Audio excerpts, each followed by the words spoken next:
David Hutchison on assignment this week. You are with Darren Millard and Kevin Woodley. InGoal Radio, the podcast presented by The Hockey Shop. Source for sports Langley, thehockeyshop.com. Boy, things must be happening over there with the boys. Oh, busy times. I'm busy myself, so I haven't had a chance to go over and drop in on Cam and, you know, as I tend to do, pull things off the wall, try them on, leave them lying around for him to pick up. I feel like as a child, my mom made me clean my room a lot. There's a little OCD that ran through our family. So I feel like the hockey shop is my place to go to just leave a mess behind. Apologies, Cam, but they're so busy there right now, Darren. Like, it's that time of year, and we're getting into this in the gear segments where you're into that sort of second price point too. Like, you don't have time to order custom right now. So you need a store that has tons of selection, and both at the top price point, like pro level gear without the custom order aspect, and then that second tier, which is increasingly capable of playing at a really high level. Nobody has a better selection than the Hockey Shop Source for Sports. So they are the place to go to just walk in the store and walk out with what you need. Color matching, because they have so much inventory. No better place to be than there. And as we always say, there's still some sales items left from past generations as all the new stuff continues to come in, including offerings. I think we've got we've got some new offerings that we're talking about this week in terms of that second price point gear. We'll get to the gear segment as well as what's happening in and around the hockey world. But first, I wanted to touch on a great story that you've got coming up in the NHL Sense Arena feature interview. Yeah, we've got Callum Tung is our feature interview guest. And if you aren't familiar, Callum is a guy with some great lessons to share on sort of going undrafted into the Western League, playing BCHL, playing Junior B locally here in the Lower Mainland and on the island, playing in the BCHL, getting a opportunity to play at the University of Connecticut, having a great season and signing with the New York Rangers. So late bloomer is, I believe, the phrase he uses in our conversation. But from there to 1 year of college to pro contract to right into the American Hockey League 2 years ago after his college season ended, one goal away from making the Frozen Four, right back into the American League to start the season, some time in the ECHL, which is very common now. And so an opportunity to catch up with him and sort of get some really great insights into his development path. But I also got a chance to be on the ice with him and Emmett Croteau of the Montreal Canadiens draft pick. I believe he's at Dartmouth right now. Just on the ice in North Van this week, chance to catch up with both of them, chance to watch them work with an old friend of ours who we've worked with for years, Lyle Mast, who is OR Sports, kind of the head trajectory tracking guy is how a lot of people would know him. But he's got a new product coming out soon. I actually have a sample of what it looks like in the box and the presentation and the package at home now and with me of the tracking goggles. And so we're seeing, a lot of success with these being used. You saw it, Carter Hart using it in warm-ups in Vegas, taking it on the ice. Calgary Flames goalies, Dustin Wolf, Devin Cooley, taking it on the ice, warm-ups. Callum, as he'll talk about in the interview, takes it on the ice, uses it in his first year pro. And watching it with Emmett this week sort of just transform them a little bit in terms of some of the mechanical side of the game, but also sort of how they think about positioning and access to pucks and access to ice. It's really fun. I've been out there for 2 hours already. We've got another 2 hours left before the week's over, and hoping to share some of that over at ingoalmag.com in the coming months as well as the new product. Before the full launch, and we'll know and get to insight into the product in more detail, just what do the goggles do? Where do they block out? Where do they train you? Oh, simplest terms, they create binocular vision. Center socket, looking through the middle of the socket vision. It is incredible how that understanding, understanding it is the first part. Understanding how that fuels not just access to pucks in terms of shots and releases and them coming at you, but how it triggers efficient movement in terms of early rotation and sort of how we start our movement mechanically and how that can be a trigger for the efficiency we want that allows us to build early rotation and arrive at our next spot set and on angle, rather than if you don't emphasize it, if you tend to lift your head up and over your shoulder before you, for example, make a T-push, that automatically sort of pulls your lead shoulder back, pulls your body back, takes you away from the puck. It's movement that isn't actually gaining you anything. It's movement for the sake of movement. You're counter-rotating. You're not actually adding, you're not getting access, you're not gaining space, you're not getting angle. And it actually leaves you arriving in your new position and then having to build your squareness and your set. So it's a trigger that touches. I'll go back to the first time that I learned this stuff. It was with Alex Auld, and it was a skate with Eddie Lack, and they were learning from Lyle. This goes way back because Eddie was with the Canucks at the time. And after the first hour, Darren, I'll never forget, it was Alex Auld that said to Eddie, and this is pre-goggles, but just the concept of it, he's like, there's nothing in your game that this doesn't touch, and in a lot of ways, there's nothing in your game that this can't help fix. The problem for a lot of time was you had to think about it, the conceptual nature of it, and guys would learn it, and then they'd go away, and I'd be watching them 2 months later, and it's like, okay, it's gone. Like, where'd it go? And people are like, oh, the tracking's not working. I'm like, no, because he's not actually tracking anymore. Can't you see this? And the goggles have become like an on-off switch for these guys to sort of self-regulate and understand when they are and when they aren't. And you can just use it for 15 minutes a day or 10 minutes a day, and it helps train you. Honestly, yeah. Like Callum talked about using it, and he'll talk about in the interview about using it for releases, also for a little bit of skating. Some guys use it for skating because, again, like I know in Washington, they use it for some skating drills, again, to build some of that proper rotation into angle. With the Capitals goalies, some guys just want it. I know Carter, you've seen it. He just uses it mostly for the first few shots in warm-up just to make sure, he's keeping his head down on those releases and he's not losing that puck underneath his vision by coming up and off it. So there's a lot of different uses. Honestly, Darren, the applications are kind of interesting. They go beyond hockey. Somebody may have fixed his golf game with them, hand raised, but also there's been some interesting developments around, because it triggers a sort of angle that creates a lot of sort of vestibular function ties. Like there's a lot of science and biomechanics behind this. And there's a lot of like throw a pair on if you've just gotten a knock, like a concussion. And it sort of helps reset some vestibular function recovering from that. I've started to use it a little bit for that and had a little bit of success. And there's a lot more research behind the scenes and sort of adapting it for those. But we've got everything. We've got Red Bull looking at it for surf team members and using it for some of their training. The applications go so much beyond hockey, and yet for goalies, because the puck's coming from the ice, it's sort of the birthplace of this and this discovery and this development. But the application for hockey and for goaltenders is just like, it's natural. It's perfect. Look forward to learning more about Lyle Mast's evolution in goaltending and these goggles when they are released for the public's consumption and ability to dial in with them. Time for the gear segment, presented by The Hockey Shop, source for sports Langley, thehockeyshop.com. Well, we talked about second price point gear, and we've got a bunch of it coming up here. The kind of stuff you can just walk in and buy because they've got so much of it in so many sizes and in a lot of cases, different colorways. That's where we're going to continue this week with Cam walking us through another new option on the second price point level. Welcome back to the Hockey Shop, source for sports. I'm Kevin. I'm here with Cam. I've got Bauer Elite. Well, if you were about to say that this already existed, you're kind of correct.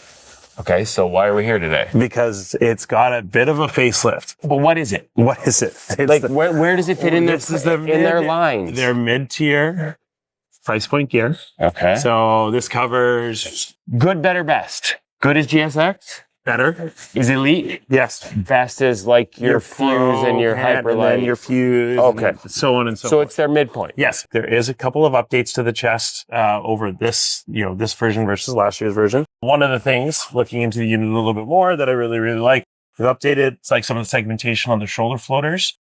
This is all actually one fused unit now, as opposed to being segmented as it went through.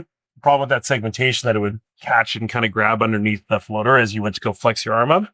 So this allows a little bit better mobility, and then also it just adds to the coverage of the chest as well. It actually makes the shoulders look a little bit wider. For mid-price point, it's got adjustable arm length. That's correct. I like that. Continuing on so easily adjustable arm, again, something we can ideally fit a little bit bigger, and then or basically shorten it up and then longing it out as the kid grows. Moving on to the back side of the chest, there still is their similar familiar arm design that we've seen previously. So still the elbow cup. They have extended. Kind of a soft elbow. Do they have a hard cap in the pro stuff? Is that one of the differences? That's correct. So you get a soft cap there. That's the difference. Still that tricep pad that wraps around. So again, you're getting those reverse. I don't need it. I don't have triceps. Oh, there you go. Sweet. Little back protection. You get caught that way. There we go. Yeah, glove up. A little bit of a wrist guard to give you some of that impact protection as well.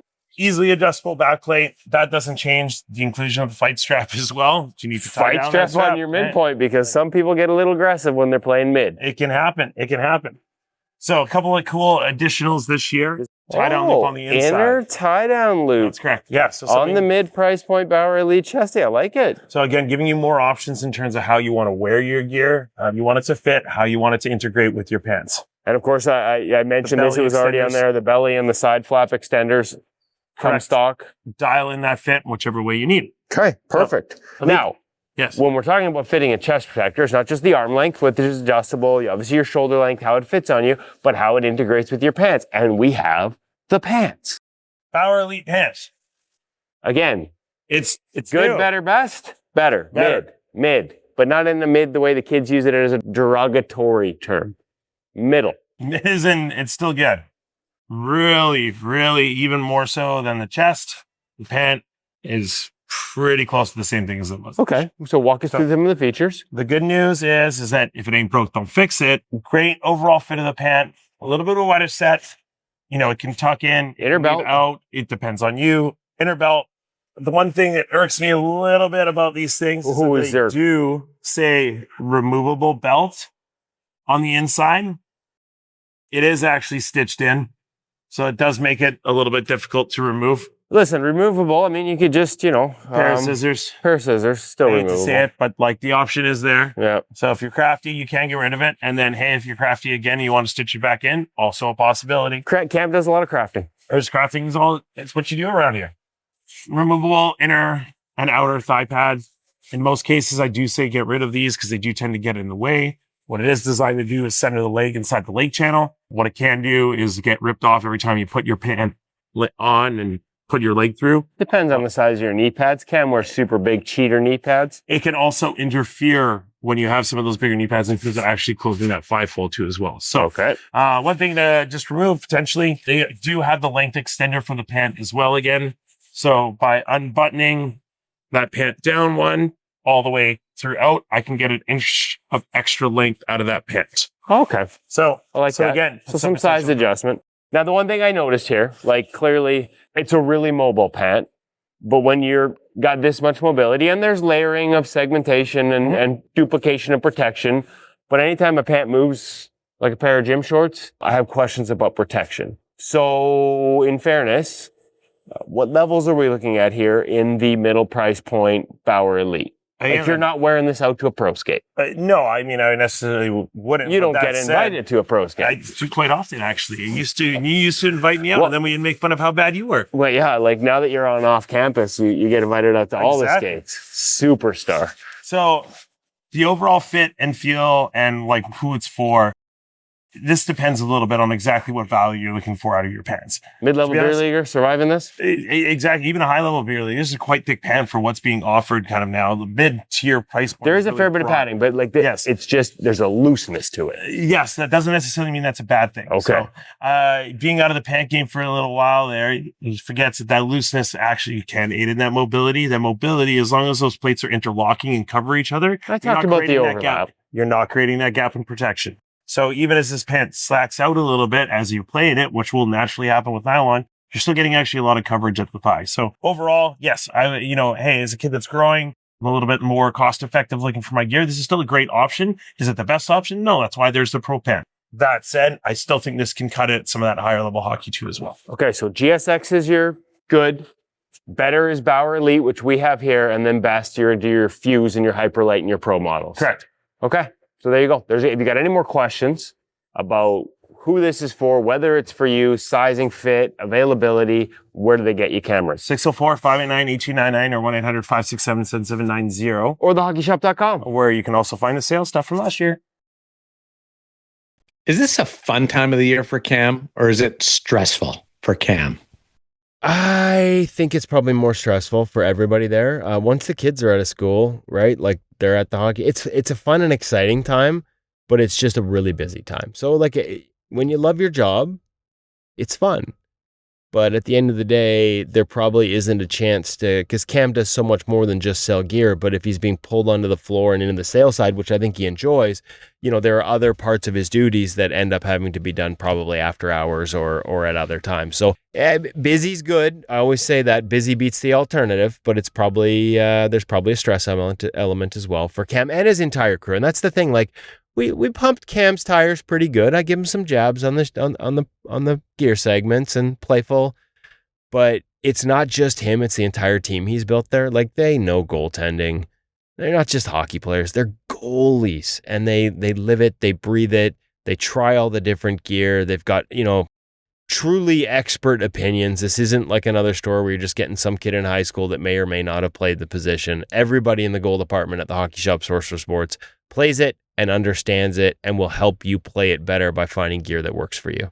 Staff is a difference maker over at the Hockey Shop Source for Sports Langley, thehockeyshop.com. Just like our Visual Edge Pro Reads on InGoal Radio, the podcast, and InGoal Magazine. What do we have this week? Well, first off, do you want the puck to look like a beach ball, Darren? Yes. I know it does for you.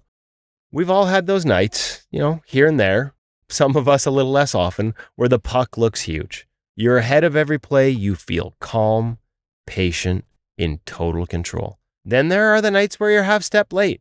You see it, but you don't really see it. You're reaching, you're guessing, fighting it. It's not your technique. It's your eyes and your brain not processing the play fast enough. Visual Edge fixes it. It measures how well your eyes track and process the game, gives you a custom plan to train improvement.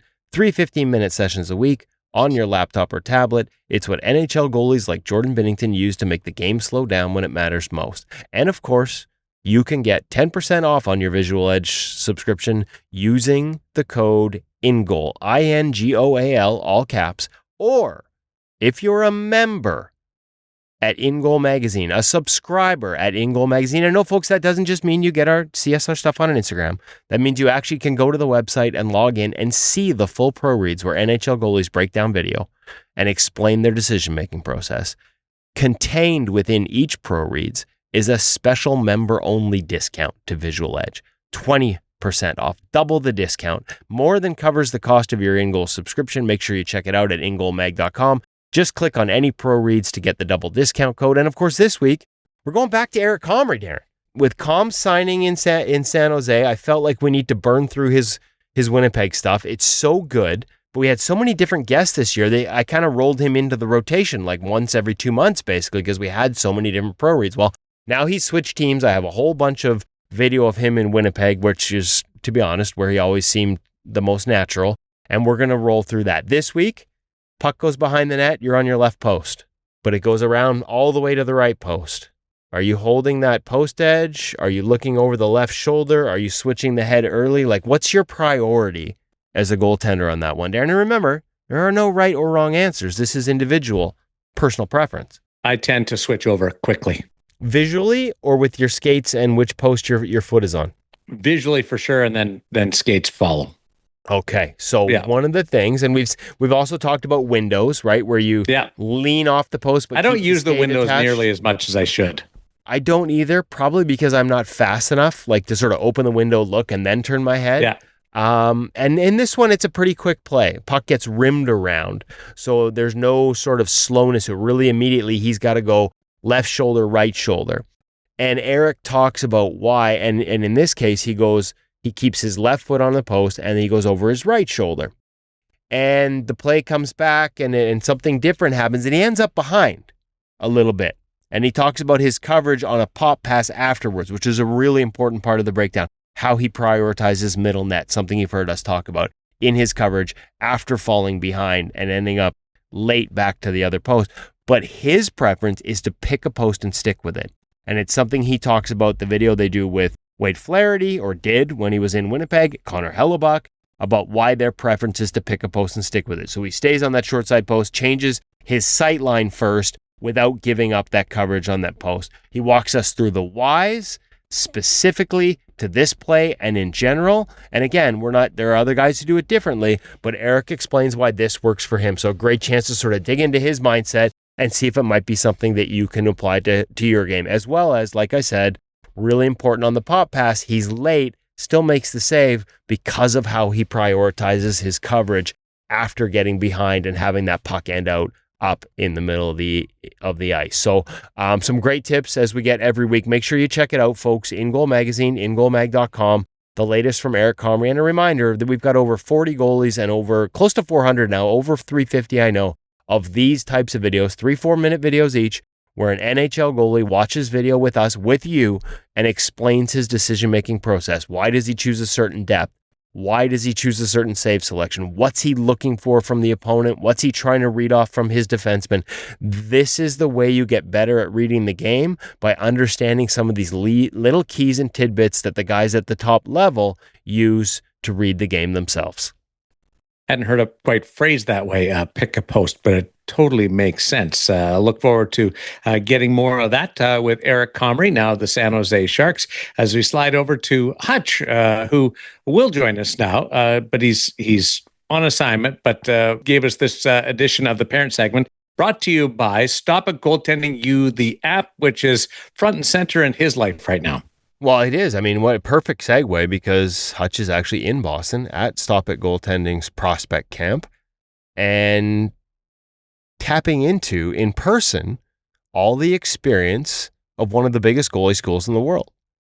If you can't make it to Boston, but you still want to tap into that experience, into the 25 years of NHL goalie coaching experience from Brian DeCord, you can do so with a subscription to Stop It Goaltending U, the app. All the knowledge from Brian, who's been an NHL goalie coach, scout, and director, as we said, with the Red Wings currently, as well as all the insights and expertise from his staff at Stop It, which includes a long list of minor pro and veteran NCAA coaches, as well as others that work in other departments around the National Hockey League, all delivered in easy-to-digest chunks, including 5 short daily primers, weekly style analysis and breakdown videos, and drills that you can take onto the ice with your team and coach this summer. Plus, you get a subscription to InGoal Magazine included. So check it out now at the App Store or Google Play and get the best of both worlds with a subscription to Stop It Goaltending U, the app, and a subscription to InGoal Magazine. The best of both worlds. It's kind of like Hutch being at Stop It Goaltending this week. Over to Hutch. All right, thanks, guys. I'm with Brian Robinson, goaltending coach for Harvard University and managing director at Stop It Goaltending. Very privileged to be at Stop It Goaltending's Summer Prospects Camp. And I cornered Brian pretty much literally to have him talk to parents directly. And 5 tips for parents, something like that. We'll see where the conversation goes, Brian. Awesome, Dave. Thanks for having me. It's been great talking to you this week. Great getting to finally meet you in person after seeing you only digitally and I guess audibly through the podcast. So this has been a lot of fun. Big thing with parents, obviously when they see me, they see the Harvard, the Ivy League, obviously. The education is great as parents. I'm a new parent as of the last 3 years here. And, we always want what's best for our kids, and education wise, it usually doesn't get much better than Harvard. So I at these events, when there's lots of kids, lots of parents here, I usually do get, a lot of parents coming up like, asking not cliche questions, but the common ones, like, what do you look for? What do the kids need for test scores? This, that, the other thing. So the big thing for me, at least as far as it relates to Harvard, like, I'm lucky, or I've been lucky over the years. Obviously we just had a regime change going into this season, but before, under Ted Donato and the great assistants actually he's had over there, they do most of the legwork for me in a sense that, I don't even look at a kid unless we already know they have the grades to get in. Now with this major junior stuff, as I was mentioning to you before we started recording, we need test scores. So like we're one of the few institutions, remaining out there that, we require either an SAT or an SAT, and we need usually to get a certain test score. And obviously that combined with the GPA or the weighted GPA, depending on where they got their high school education, that kind of dictates whether or not we're going to be able to need a kid to get in. Now, take the education, take all the strict academic guidelines away from it. We want good players. We're doing the same as, all these other big schools are trying to do, is we're trying to win games. We're trying to win bean pots and league championships and Frozen Fours and national titles. So, it's a special type of kid we need. We need kids that can can think on their own. They don't need their hands held. They need to be able to manage the life of being a Harvard student and the life of being a full-time Division I athlete. Both require, a lot of time, a lot of effort, a lot of energy. So we need kids that can kind of manage those things, if you will. So, before we ever even have kids on campus, I usually do phone call first, Zoom call next, and try to pick their brains. I want to know how they are personally. I want to know those kids inside out. What are their family values? What do they like to do for hobbies? I then need to figure out who their goalie coaches are, who their head coaches are. I need to figure out what type of kid they are, what type of teammate, all that type of stuff. So yeah, it's not much different than other schools, other than the fact, we can't throw a scholarship at these kids. If for anyone that's not aware, Harvard is all need-based. It's only academic money. That we don't have athletic scholarships over there. The big thing we sell is, we have that Harvard Ivy League education, and not only the education, but the other type of students that are coming through there, and the people you get to rub elbows with. Your roommate might end up being the next maker of Facebook. You never know. So that's kind of one of the big selling points and big benefits for us. And we're also, we're in a city with a lot of other really good hockey schools. All the other Beanpot teams are really, really strong programs these days. It's been shown over the last 10 plus years now. It's almost any man's game now at the Beanpot. When Northeastern's won a few as of late. We finally got ours a couple of years back, and then obviously we all are aware of the BCs and the BUs of the world. So we're trying to battle with them every single year. That Beanpot, for anyone not familiar, not from the New England area, like that's a big deal for us. That's kind of at that point in the season, that's like our Stanley Cup, and then once we get past that, we're trying to finish down the stretch in the playoffs, and into trying to make the NCAA tournament, which is never an easy task, And now with this major junior stuff, hockey overall is getting better. We have a bigger pool of good kids to pick from, and again, since we've started been able to recruit the kids from major junior, the big thing that I've found out with the kids I'm trying to recruit and get on campus is that they're not even aware that they need to take test scores. So that would be my one thing. If you're a younger student athlete, playing in Canada and growing up there, and you do want to try to get into a place like Harvard, is just know that you will eventually have to take one of those test scores. It's just a requirement of the institution. One question on that for the unfamiliar Canadians: when do they need to start preparing for that? Is this a grade 10 thing, grade 11 thing? Can they just take them in the summer of grade 12? Do you know enough from the academic people who probably get on you about your recruits to advise people a bit? Yeah. So as far as the timeline goes, it's pretty much just when you're ready to, like, say we're trying to recruit you to Harvard and we need you to submit your application, you need your test scores by then. There is you need to wait until a certain point in high school before you can actually take the test, and you can take them multiple times as well. With the SATs, you can do what's called a super score. So there's two sections of the test. If you take it once and you do really well on one part and poorly on the other, you can take it again. And if you do better on that part you did poorly on the first time, you can combine your two different scores for a higher potential score, which is good. And I think, when you think about, oh God, I need to get this score on this test, or I'm not going to be able to go to the school I want to go to, it can be a daunting task for kids, right? It can kind of freak you out, and you can get anxiety and real anxious thinking about it. And I think that kind of helps knowing, all right, if I don't do that great the first time, I can get a second crack at it. But yeah, so with the admissions process, if it's, it's coming down to the deadlines and you didn't get your test done by a certain time, we're going to have to wait till the next admission period, which is another one of the hurdles that we need to deal with. You mentioned having to get the test scores in with your application. When are those applications due? And I'll just add another one to it. There's a perception out there that your academic average is basically your save percentage and you're good and you'll get in, but it's probably not true in an Ivy League school, is it? That is absolutely correct. It is not true. They have what they call, weighted GPAs, and it's based off of the academic institutions that the kids went to when they were in high school. But yeah, so the deadlines, we have what's called restrictive early action, which is a November 1st deadline. And then we have a regular decision, which is January 1st of the year leading up to the following school year. Okay, that's perfect. As we leave your amazing camp, it's been an incredible week here. And I should mention, Brian is also in charge of the SIGU app, which sponsors all of our parent segments. Thank you so much, Brian. We work super close together on that to make it a great app for everybody. As we wrap up the camp here, any thoughts for parents between now and the beginning of season, how they can support their kids? So big thing for me, so we have a lot of goalies here this week, a lot of different ages, a lot of talent. Big thing for me is show up on time. And I feel like that's something that the parents can help instill into their goaltenders, into their kids, their children, right? So yesterday alone, my 9 a.m.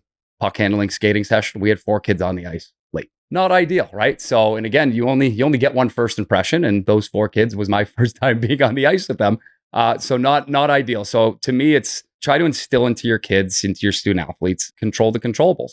To me, unless you blew a tire or got into a car accident on the way to the rink, showing up on time should be one of those controllables, bearing any extenuating circumstances. As far as your kids, especially if you're bringing them to a camp like GCG, and there's plenty of good goalie coaches and camps all over the country, North America, the world, right? The kids need to be a sponge. They need to be respectful, and if they can show up on time and control their effort and attitude and in any aspect of life, whether it's on the ice, off the ice, in the classroom, at work, whatever. I think that type of stuff can go a long way. Perfect. Thank you so much. Speaking of being on time, you and I are on the ice together in 20 minutes. So thanks for joining us on the parent segment this week, Brian. What's more frustrating for him, being with us or having to edit it when he's not with us?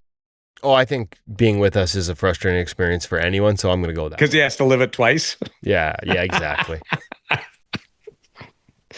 The little Easter eggs that we planted here for Hutch to listen to that we just enjoy pulling along the InGoal Radio podcast presented by the Hockey Shop, source for sports Langley, thehockeyshop.com. Our Sense Arena feature interview this week just profiles a really cool journey to professional hockey. Yeah, one that's just starting. But first, before we get to Callum Tung of the New York Rangers, I wanted to talk a little bit about our presenting sponsor, NHL Sense Arena, who brings us this feature interview. No better way.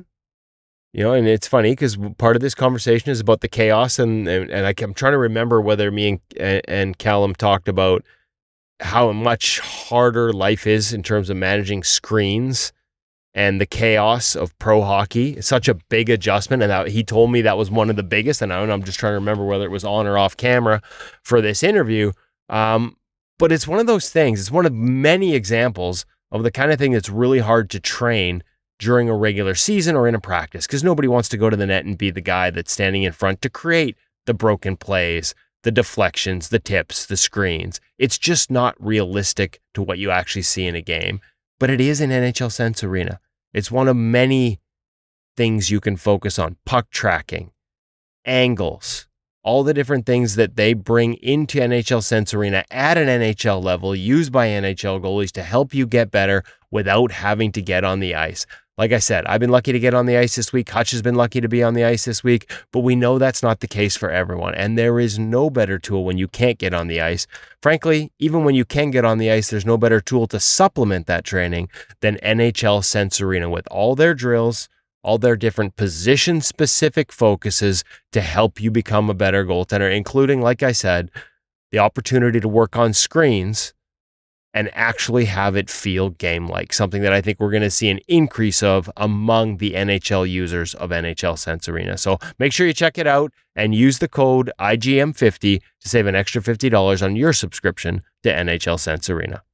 And enjoy this conversation, the NHL Sense Arena feature interview on InGoal Radio, the podcast.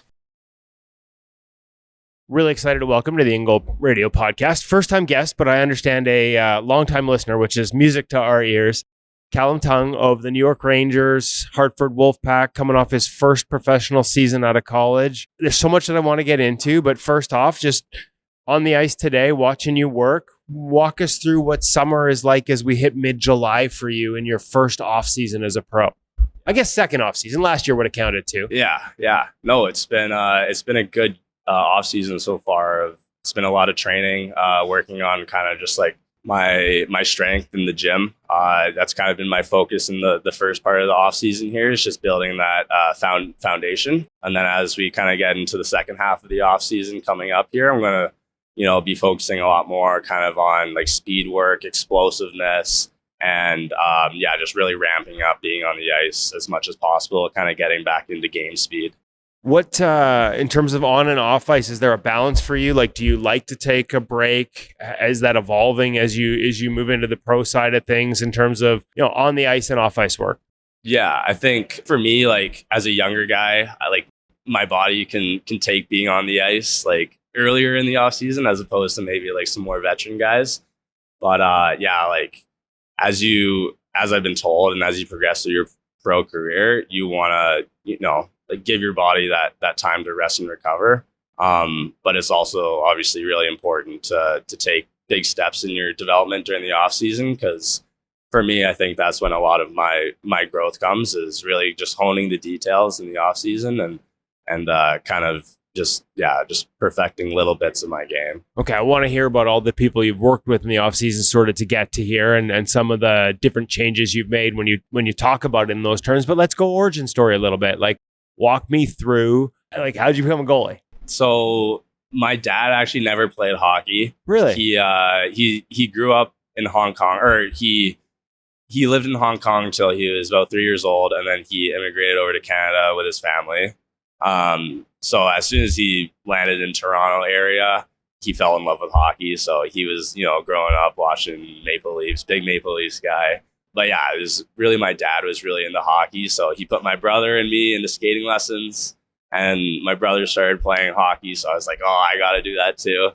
As most goalies are, started off as player for first couple of years, 2-3 years. And then, one of my coaches was like, yeah, Callum, you got to get a net for one of these games. And, got a net for that one game, and kind of just fell in love with it from there. But yeah, it's been a journey so far. Okay, so what'd you love about it then? What do you love about it now? I think I liked just like the control you have over the game. Like goalie, they can play a big impact on the outcome of a hockey game. And I like kind of being like that X factor in a game and having both the pressure, the good and the bad. So I feel like you almost have to have that. Like, you have to embrace that to sort of survive this position, to thrive in it the way you have. But there's a flip side to it. So, like, you embraced it. Was there ever any point where you had to work through anything in terms of that pressure and what comes with it? Any sort of tips from the mindset side of things for those that maybe don't have it as innately? Yeah, totally. I think, like, especially in today's game, goaltending's so mental. And like you said, the pressure of that just adds on to how difficult it is as a goalie to perform. So like for me, I remember, I'd say probably like college is when there was a lot of mental kind of more pressure, I'd say. I started working with mental coaches and developed strategies to kind of control that aspect of the game. Because before, like, I didn't really work on the mental part of the game at all. And honestly, like, it's probably 90% of the game in today's day and age. So yeah, just like working on, like little techniques, like to kind of ground yourself during the game, after games, not ruminating on bad games or bad goals, just kind of having that mindset of it's next shot. And because that's so much of what goaltending is just being in that moment. And if you can fully embrace the moment and be in that moment, you're going to give yourself the best opportunity to perform at an elite level. Okay, so a couple of years in the BCHL, and you mentioned going to college, NCAA, University of Connecticut, and that was where those pressures, and started working with a mental coach. Any methods you can share or that you're comfortable sharing, like to pull yourself back into a moment, whether it's during a game or after a game? We hear about that because next shot mentality, it's easy. Like I've been saying this for 20 years with goalies right up to, the NHL. Easiest thing to say, sometimes the hardest thing to do. So were there any little tips you can share with maybe young kids listening right now? Like, I just gave up a goal that I didn't love. How do I get back into the moment? Is there anything you learned in that year with Connecticut that you think might help other kids? 100%. I think it's a lot of it comes back to just like routines for me. Okay. So both my pregame and my postgame routine, those help with kind of just like grounding myself and knowing that, okay, I'm in the right mental space to play this game. And then during my post game, I'll kind of, I'll go through like a breathing exercise and I'll reflect on the game. But once I'm done that kind of exercise, then I'm moving on to the next thing, and it's a new day the next day. So you give yourself a period to not dwell on it, be the wrong word, but to process it. Yeah, 100%. What's your period? Like do you give yourself a half an hour after the game before you just set it aside, or? Yeah. Usually like I'll reflect on it like while I'm stretching or cooling down. Okay. That being said though, like I'll go over video of course with my coaches and will reflect on it during that period of time. But you're not taking it home and sleeping on it. Exactly. Yeah. Because, the last thing you want is for a bad game to keep you up at night, and then it's interfering with your recovery in the next day. So, but yeah, in terms of like after a goal, for me personally, I have like kind of a reset routine. So I'll flick up with water, take a look at the water, skate to the boards. And during that time, I'm taking deep breaths, and you can reflect on the goal during that period when you're going to the corner, when you're flicking up the water. But as soon as you get back in the net and I tap my posts, then it's just, I say to myself, one shot at a time, next shot, and that's it. And that's kind of what snaps me back into, all right, it's go time. And I've been doing that for so long that it's kind of a routine that just works for me. And it's kind of just like muscle memory. That's like, all right, it's next shot. So I love it. I love mantras, right? Yeah. Like some guys will write it in their blocker. Like we've seen that. Eric Comrie puts it on the back of his stick, just that little reminder to, I think for him, sometimes it's as simple as have fun, but I love that. We talk about next shot mentality. Why not make that part of your actual mantra? Yeah, it's that simple. Is that something you've done for a long time? Or like you said, was that developed at UConn? Yeah. No, I'd say, I think I've been doing it since juniors. So when I was with Port Alberni, I think I started it probably my junior B year. And then I went up to junior A and I continued it. But yeah, just like, I'd say it's continued and it's worked for me throughout juniors, college, and now pro. It's kind of just been something that's worked for me. So anything you changed during that year in university to sort of like that's one that you've stuck with through. Is there anything you added there with the work with a mental coach that might have been different from what you were doing in junior? A lot more kind of visualization. Okay. Like I didn't do any visualization work in juniors. Pre-game or? Yeah, pre-game. But I added that into my routine in university with UConn. And I had success with that. So yeah, that's another thing I've added to like kind of my pre-game routine. Visualization's one that I think a lot of listeners, and we've done this enough on the podcast that they've heard this answer before from other people, but it can become a bit of a nebulous concept for kids. Kids like, you're like, oh, visualize. What does it mean? Like, are you looking like eyes closed? Are you picturing a puck moving around the rink? Are you looking at an overhead? Are you looking like your eyes are open, like you're looking through your mask? How do you like to visualize? For me, I like to visualize like from first person. Okay. So like I'm looking out my mask as if I were, playing the game. Okay. And yeah, so I'll visualize kind of like 3 different scenarios of like a cross ice, like a shooter coming down, cutting across. So just like staying over the puck, having my eyes on the puck, really tracking the puck, not the player. So, and then obviously making the save. I'll do one of like a rush scenario. So like, a quick pass over. So like a quick push and set. So like snapping my head.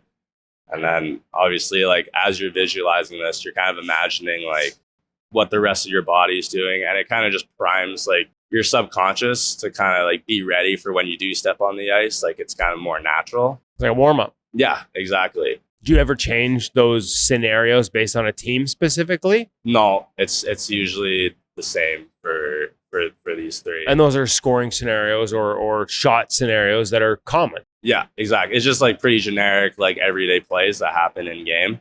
And it's, it's like you said, it just kind of primes you for when you get on the ice. So that's... Once you're out there, did it make you feel sort of more prepared? Yeah, 100%. Like I think, especially like, I think it just it takes away from the pressure of, it makes everything kind of like more subconscious and more like flow naturally. Whereas like if you're just hopping on the ice, things might feel like a little bit, not forced, but like just like a little bit more friction. As where if you prime yourself and you prepare, you can just hop on the ice and you're in game mode right away, right from the get-go. Love it. Any voices, like I've got to college, any voices along the way that you want to share, guys you've worked with over the years that helped you sort of build this foundation of who you are as a goaltender? Maybe as part of that, if somebody were to ask you, what is Callum Tung as a goaltender right now? How would you describe your game? Yeah. I've had a variety of goalie coaches throughout the years. Growing up, I played with the Vancouver Northeast Chiefs, and Matt Korshmar has been a huge coach in my career development path. I worked with him for, what was that, 4 years? So the year before midget, and then I worked with him minor midget, second year midget, and third year major midget. So yeah, he's been a huge part of my development. And then going into juniors, I worked with a couple of different guys in Port Alberni, but Jamie McKegg was he was the main guy. Yeah, I know Jamie. Yeah, out there in Port Alberni. So he was awesome. I love working with him for that year with him.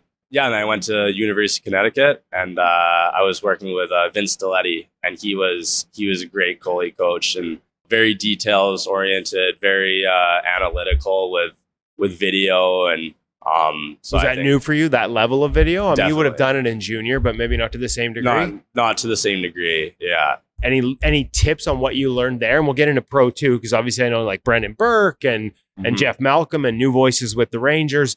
But if you were to now, knowing what you know, go back to junior aged you and go into those video sessions, would you look at it any differently? Yeah, I'd say, having a purpose with what you're looking for, pulling apart details. And like for us, with me and Vince, like we go into a goalie session and we kind of focus on one thing. Like, so it'd be like, presentation. And I'd really like focus on that for the session. And, video, obviously, especially for presentation, like your stance in the net is awesome for that, because you can see how big you're looking in the net. And, if you have the right camera, you can see like the angle of what the puck sees. Puck perspective matters. Exactly. Because quite often we feel not as big as we look from where that puck's coming. Exactly. Yeah. So that was a super helpful tool. And just, you can imagine that you look one way in your head, but video doesn't lie. So if you see like how big you're looking, or if you look shrunken down, then you're like, you can say, okay, I need to make a change, or that's looking good. So I definitely say like having like something that you're looking for and really kind of honing in on that, like that one or two things can be like a really helpable tool. Rather than trying video. to go into every video session trying to solve everything. Yeah. Yeah, exactly. No, I like that. That's great advice. What about looking at goals? How do you're looking for improvements, but this is a game that is so dynamic, so fast, and frankly, it's played on a frozen sheet of ice with a odd-shaped object that can bounce in a million different directions. Is it important to like have that honest analysis? But are there times where it's just like, yeah, I wouldn't have done anything different? Is it important to also have those moments so you don't start chasing changes? Yeah, no, absolutely. I think you hit it on like a nail on the head there. Like a big thing that I worked on with Vince was like, we called it like our process. And so at the end of the day, if your process and like your fundamentals are right, that's ultimately what matters. Bad goals are going to go in where like, you're doing everything right from a goalie fundamental standpoint, but it's like a double deflection, like ping pongs off a guy's skate and just ends up in the back of the net, So in cases like that, you have to, that's where again, video comes in. You analyze the goal, you look at your process of, okay, am I doing what works for me and the fundamentals of my game properly? And if I'm doing that and a goal goes in, then that's hockey. That's part of hockey. Do you have checkpoints for your process? Like, is it like, okay, my angle, my depth, my presentation, as you mentioned, are there different things you check off on that list? Again, to make it a little more, like you said, process is the word, as opposed to just nebulous, that's sort of like, oh, maybe I should have done this. Like it's very detailed. Yeah. 100%. Like working with Vince, it was a lot of, and the guys in Hartford, it's very details oriented. Like goaltending is the littlest detail can make a huge difference. So making sure that those little things are dialed in. And like I said, if you're doing that and a goal goes in, then that's hockey. But yeah, like you were saying, like presentation, depth in your crease, are your feet set? Are you drifting? And there's a time and place for drift, but just like, are you answering what the play say the play is a question, are you answering that question with an answer? Yeah, that sounds like a guy who's been in the Rangers system for a year. You know Ben Waller. Yeah. Question answer. Yeah, absolutely, sir. I've heard that a few times over the years. Exactly. So I love that it's continuing. Before we get to Hartford and your time with the Wolfpack and the Rangers organization, you weren't drafted. Were you drafted in the Dub? No. Okay. So there's a lesson here. Yeah. Right? As you take this path from, the PIJHL, VIJHL, into the BCHL, into NCAA for 1 year, and now as a pro, signed to a contract by the New York Rangers, playing in the American League in your first year.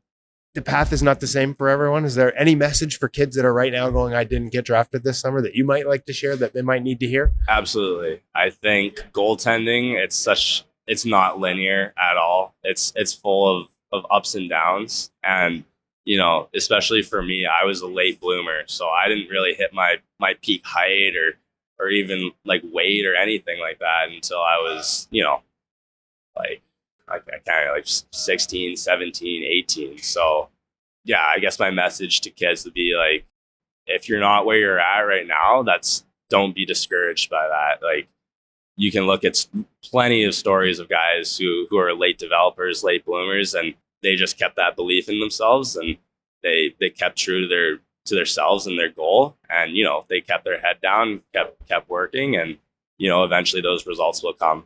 Anybody you want to shout out that helped you with that? Because it's not easy. It's probably easier looking back now to say, but I've seen it. Like, I know how hard that can be in the moment sometimes as everyone else is, celebrating some of these things that I think the hockey world sort of puts on too big a pedestal at times, like getting drafted into certain leagues and things like that.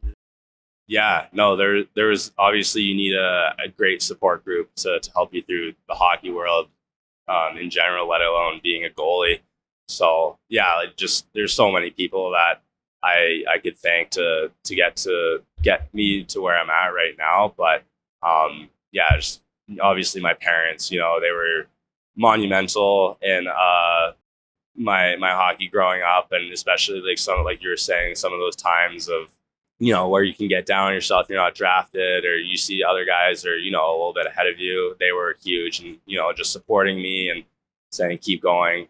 And then obviously, yeah, like my goalie coaches growing up, like I mentioned, Matt Korshmar, Jamie McKegg was huge. And in my junior growth and development, and like Vince Delay, all these guys, there's so many to name. So yeah, it takes an army. You go from NCAA 1 year to signing with the Rangers the next year.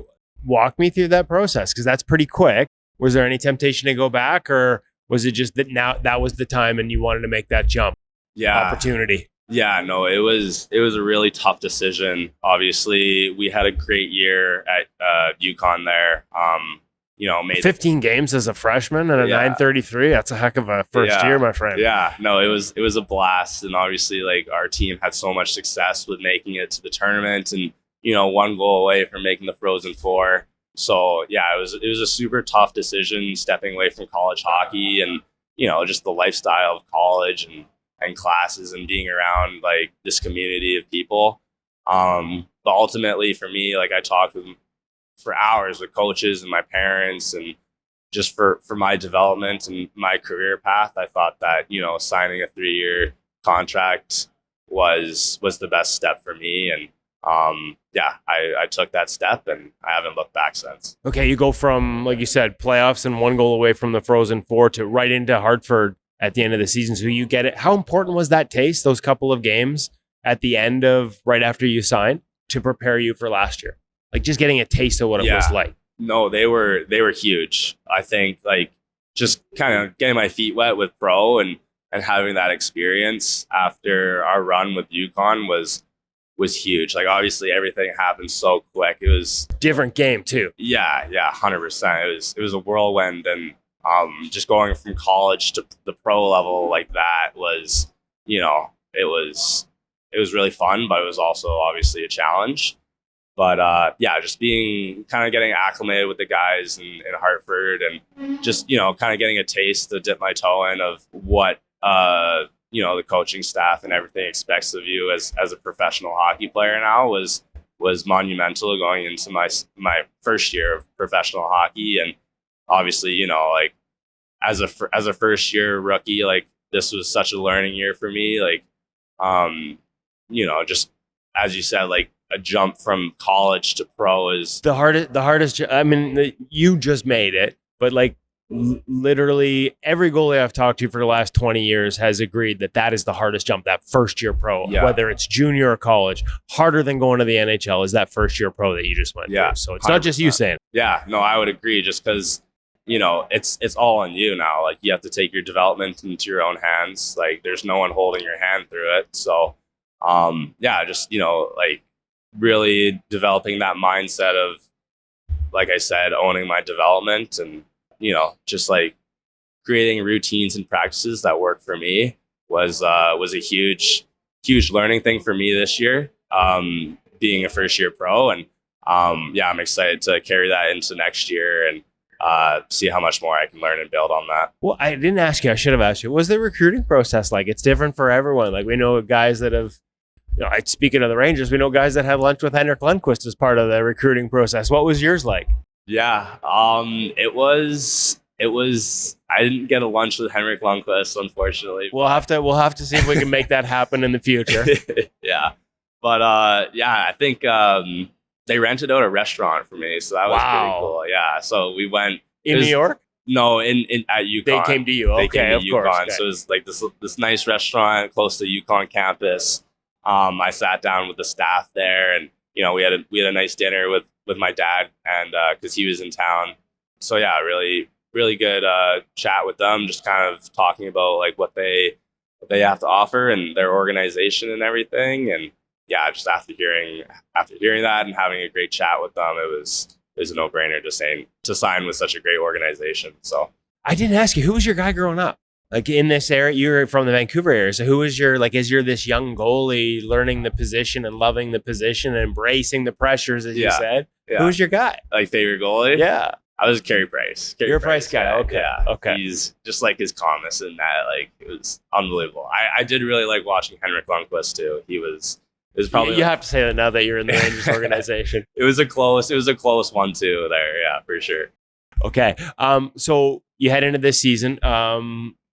Brendan Burke is your goalie coach in the American Hockey League. You're doing development camps and stuff. Jeff Malcolm, you already said it. Question, answer. The philosophies of Benoit Lair. I'm guessing depth and how you think about depth has probably shifted a little bit since you turned pro. Can you explain, without asking you to give any of their secrets away, but explain sort of how the mindset towards positioning shifts with their philosophies? Yeah, 100%. Like working with Berkey and like all the guys in the New York Rangers organization, they kind of all push the same. They're all on the same page. I love that. So it's really easy to, you know, go from development camp down to Hartford, or even in Bloomington last year working with Jean-Ian. It was all the same message. So Johnny and Filatro? Yeah. Okay. Yeah. You said it better than I. Like, I apologize to him. I don't have the good accent. I can't. But it's funny. We just actually published a recent article and we've got a series of skating drills with Dylan Garan. Yeah. And he talked about like the things he learned from Johnny and as well. Yeah. Yeah. It's awesome. Yeah. They're all on the same page. And just like to get into specifics without giving away, like, you know, the keys. Yeah. I don't want to put you on the, like, hey, what are you doing? Giving away the secret sauce. A big thing that that I changed in my game, like right from the get-go as I got to Hartford, was, just playing more conservative with my depth. You know, at the end of the day, like, goaltending is such a positional sport, and you don't need to overcomplicate it. So you don't need to be coming out chasing pucks and being overly aggressive. So yeah, just being a lot more conservative with my depth, being playing a lot more like smarter versus harder.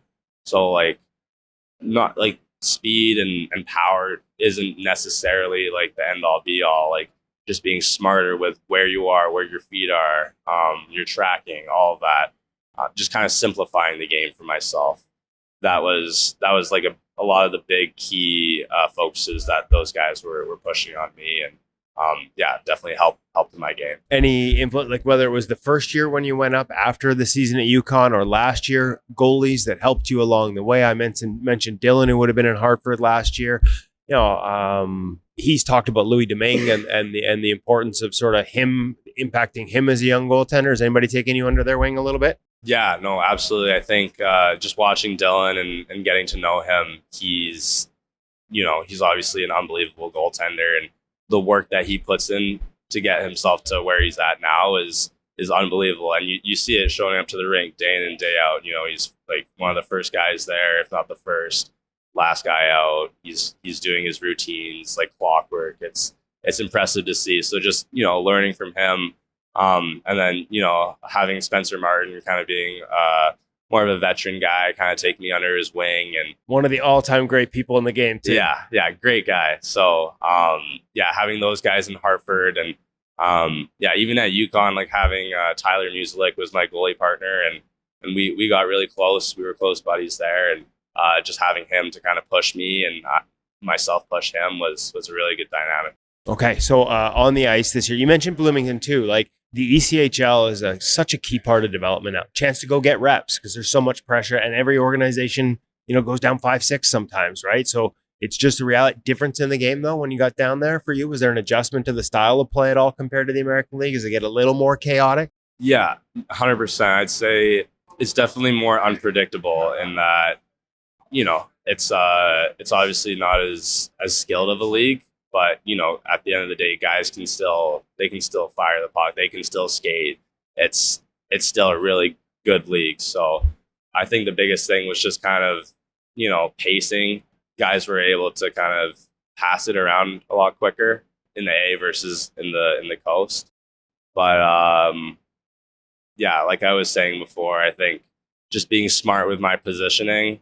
And treating the East Coast like it was the AHL helped me have success at the coast level, and I could take those habits and that mindset into the AHL when I did get my call-ups to give myself the best chance to succeed there as well. Is traffic just another world in pro hockey? Yeah, like it's the biggest adjustment, eh? Yeah, like at least tactically. Yeah, the amount of traffic that goalies face at the NHL, AHL, and I'm assuming ECHL as well is just any tips or advice on how, like, have you had to learn how to manage that one? Yeah, that was a big thing for me was, trying not to get too small through traffic. So for me, using my size to my advantage, looking over guys, looking over their shoulders as opposed to looking by their hips and getting small. But yeah, that was a huge adjustment, was just, the amount of traffic, like the size of guys, they're bigger, they're taller, the purposeful nature of it. Yeah, exactly. They know how goalies interact with players, and they know like the spots to go to, flash screens. They're a lot better at that. They're trying to push you to a very specific decision now. They don't just go there like, oh, we're getting his eyes. They know where the eyes are, what lane to try and move you. It's become so hard. Yeah. So I'm not surprised that's been a big adjustment. You mentioned Dylan. It's funny because when I watched his first call up, his first Rangers game, they talked about the goggles, which of course I know all about from work with Lyle. You just got off the ice with him. Have you used those before? Was today your first time using the track optic goggles, or is that something you've had a taste of before? Because it looked, just the way you move in one piece, it looked very easy. Like, not easy is probably not a fair word, but it looked natural for you. Yeah. No, I worked with Lyle last summer, actually. So I worked with him for a week. And obviously he gave me those goggles during that week. And he was teaching his philosophy of, having your eyes down on it and tracking with essentially like your nose and having everything on the puck. I was used to using those, and he gave me the pair, and I used them throughout the entire year just for morning skates and just for like warm up shots before practice would start. I'd start off those first couple of drills with those on, and I found that it really helped me kind of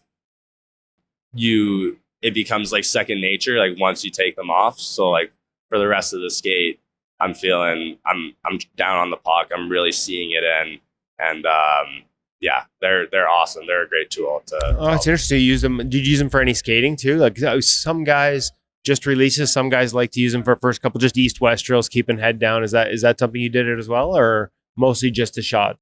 I do like some crease movements with them. So like I do like a low cape push set, before shots. But yeah, I do that, and then I go right into kind of just like warm up shots from the slot, and then I do like a push set, so like a dot angle to dot angle shot. Oh, I love it. I love it. It's funny. You mentioned the water bottle in the air, and I think of Carter Hart when I think of that, but I don't think I got much attention. But right into the Stanley Cup final, he was wearing the goggles onto the ice for his game day skate routine as part of and the warm up shots. Glove, blocker, chest. Yeah. I mean, I watched him do it at the end of the season, and I know talking to people that were around it right up to the Cup final, he was still using them. So that's something that we're starting to see a lot more. So I was curious your experience, and interesting to hear that you use it during the year. Last one, I feel like I can't let you go without asking you about the Kaivo skates too, because I've seen you out there. Yeah. That feels like nightmare fuel as a goaltender. How do you make sure you get the right things out of it when you're walking through these elite speed skill sessions with Bedard and Celebrini and some of the best young players in the game shooting on you? How do you make sure you're getting positives out of it in an environment where, man, it looks hard? It just looks really hard. They got a lot of time and space, and they're the best in the world. Yeah. No, there's some good players out there for sure. Yeah, understatement. But yeah, like you said, I think it comes down to going into the skates with a purpose, and whether that's a goalie skate, whether that's one of these Kaivo like more player focused skates, just really focusing on like my process. Again, back to the process and just like the fundamentals of my game. So setting my feet, being down on pucks, tracking pucks in and out, competing on pucks.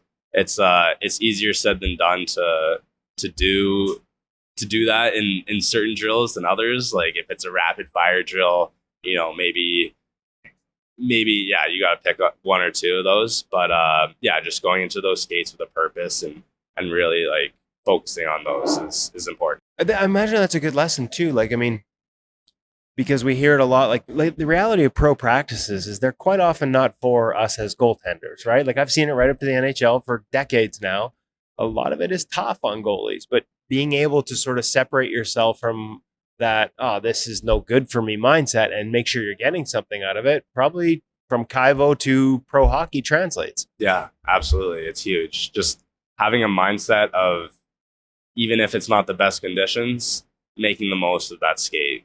Every time you hop on the ice, make the most of it, because you only have so much time on the ice every day. So, speaking of time, Callum, you've listened to this podcast enough to know that I probably say this a lot, but I've taken up more of yours than I said I would.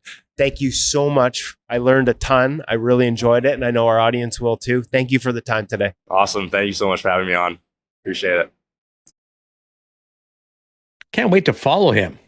He's going to be one of your favorites now, right? Like discovered on the InGoal radio podcast. I go back to the Jeremy Swayman days where you first discovered him, and now look where he is, star in the National Hockey League. So, yeah, really great young man, and really Rangers got a couple of these kids that are going to be fun to watch. Rangers got an eye for talent for sure. Funny enough, I talked about, because Dylan Garand had talked with us, another Rangers prospect, about how Louis Domingue had helped him with some certain things along the way, and I forgot that Spencer Martin came back from the KHL and went right to the Rangers system last year, and Callum shouting him out for helping him sort of learn. It's such a biggest adjustment ever is first year pro. Don't care what level you're coming from. Most goalies will tell us eventually later in their careers, they'll be like, that was a tougher year than my jump to the NHL. It's such a big jump. And a guy like Spencer Martin being there to help Callum with some of the different elements of it. Can't say I'm surprised. One of the all-time great human beings in the game that he was there to help a young goaltender, make a pretty big jump this year. Rangers goaltending and from the coaching side of it, going through a transition, but Brendan Burke doing a great job in Hartford in the American Hockey League, one of our buddies. Yep, lots of kudos from Callum about that adjustment, working with him and Jeff Malcolm. I think they're, as a coaching staff, they're in the goalie department. And it's funny because as soon as Callum started talking about question and answer, I knew that was the Benoit Lair philosophy still riding right through there. Yeah. From not just like down into Jeff Malcolm's teaching, but obviously with Brandon being Sean Burke's son and Sean having that just rooted in the way he approaches the game. It was just really fun to sort of listen to that. And I think honestly, as the game has changed around these goalies, the Benny stuff has always been ahead of the curve, but I think now it's more important than ever. And I think that's the reason you see these goalies having success is how it's ingrained in them to truly understand positioning in a game where, the increasing dynamic nature is putting more demands on your ability to get to and be in position early. Thanks so much for exposing people like Callum to us as we can dig into their progress through the development from amateur status to now professional hockey. It's going to be fun to go on that journey with them. And you're back on the ice again later on this week? Back on the ice tomorrow morning, and then Friday morning as well. That one's an early one, and it's a bit of a rough commute for me from the south side of the Vancouver suburbs to the north side of the Vancouver suburbs. But this is where hockey is headed. A lot of big names coming out here to skate with. Macklin Celebrini, and before the injury, Connor Bedard. We've seen the Mark Scheifele. It's been an interesting summer out here. This is the rink I was at is quickly becoming a place kind of like not quite your end, Darren, like not quite to the level that you've got there, but that skate with Macklin is sort of starting to become around the league, regarded in the same circles, working its way towards the Sidney Crosby invite to skate with him in Nova Scotia. That's pretty cool. There's some pretty good shooters out there. That's for sure. Enjoy it. Thanks for joining us, everybody, on InGoal Radio, the podcast presented by The Hockey Shop. Source for Sports Langley, thehockeyshop.com.